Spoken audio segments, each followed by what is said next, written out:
we mentioned Thurman's name a number of times, and that's number one on his list. Let's face it, he was the heart and soul of your dad's team that year. I mean, they knocked on the door in 76, they kicked it down in 77. 79, how tough was that? And do you have any personal memories of it? And how much of a toll did that take on your dad, Thurman? I was with Dad when he found out. Really? We were fishing in New Jersey. Um, it was an off day. Um, they actually had a practice that day because the team wasn't playing good. And when that happened, Dad and Thurman were hanging out together. Dad was letting Thurman rest. Obviously, he's a catcher. It's a little bit of a demanding position. And one of the coaches was hitting me ground balls at second base. And Thurman looked at my father and said, "I can't wait to see me and my son the way I see you in little Billy." And the next day, Dad and I are fishing, or that very evening, and we're not catching anything. And Dad's giving this guy a hard time about this place is terrible. All of a sudden, a police officer with a bullhorn, "Billy Martin, come to the dock. Billy Martin to the dock." And of course, Dad looks at me jokingly, "What'd I do now, pal?" We we take the boat over to the dock, and there are two police cars there. And they asked Dad to get in one, and I'm to get in the other. And I help him load the boat up, and I jump in the other one, and I asked the police officer, "What's going on?" And he said, "Your father's about to get a phone call from Diane Munson and find out that Thurman died in a plane crash." He had bought a plane so that on off days he could go home and see his family and spend time with them, and was working on touch and go landings. And when the other guys got out and they weren't able to get Thurman out, which still flies on me a little bit, but I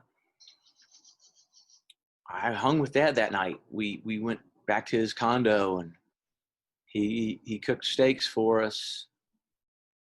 And he said, "Part, I've got to go out. I've got to go out." And I said, "Dad, you can't go out tonight. What if something happens? I go the mood you're in, something could happen. You don't want to bastardize Thurman's memory." And he's like, "You're right, you're right."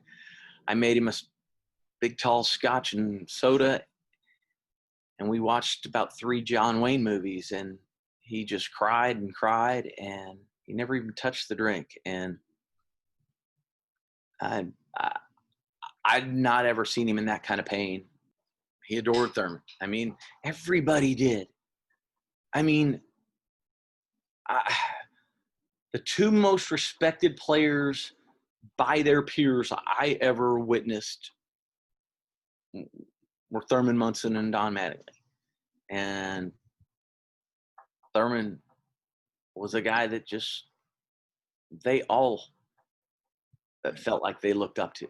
You says you were interviewed elsewhere, and I found this interesting. And the question to you was, what a moment that he was most proud of? And it was a moment that I don't think most Yankee fans would think. When they asked you that question, I thought the answer would be catching that windblown pop-up to win the World Series in 52, or the MVP in 53. But it wasn't that, or 77, bringing the Yankees back after deep decline. It wasn't any of those. Billy, tell us, share with us. Yeah, I like you, I absolutely thought it would be 53. And Mickey Mantle told me another story we'll have to save for a later date, but because he had another hit in that series that he didn't receive, but otherwise he was set an all-time record for that World Series. But no, his favorite day was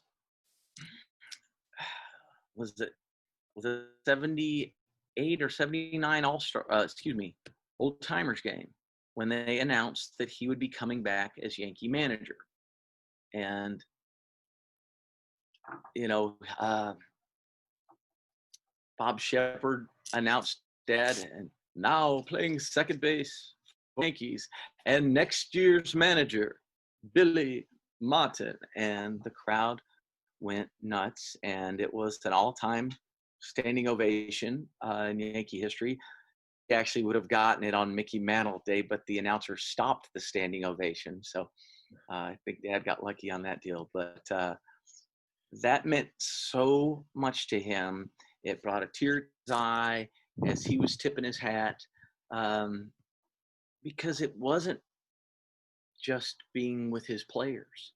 He was with his former teammates. He was there with Mickey and Whitey and Casey Stengel and Joe D. I mean, it was Yogi was there. It was, Yep. it was Yep. all of his Yankee people in the same building together, and it meant so much to him. And that's kind of neat.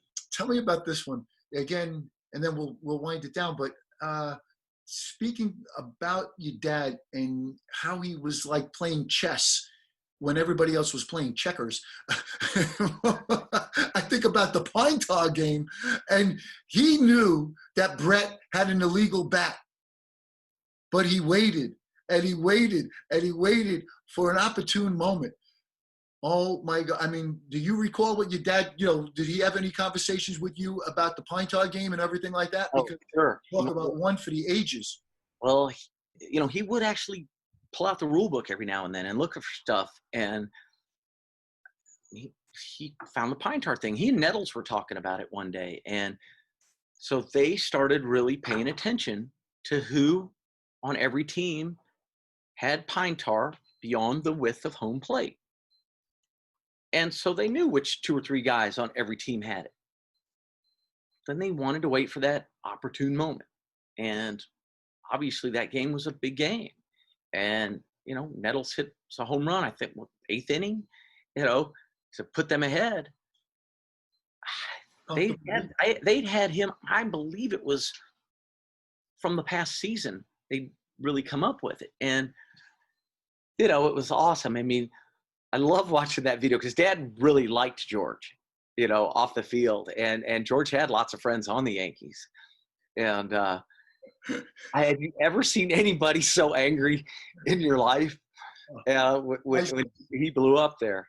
As the years went on, you know what, Bill? To be honest with you, it just felt like to me that the losses were creating more of a weight on him, etc. And the off the field stuff, we all felt bad for. And it's something that for you as the son, it had to be so difficult because it's just you feel kind of helpless a little bit, where you'd like to maybe rein him in a little bit or do something, but that was not in the cards with your dad. No, he was true to who he was. And sometimes it was, not what was best for his career. But like his friend Frank Sinatra, he was going to do it his way. And he did. He sure did.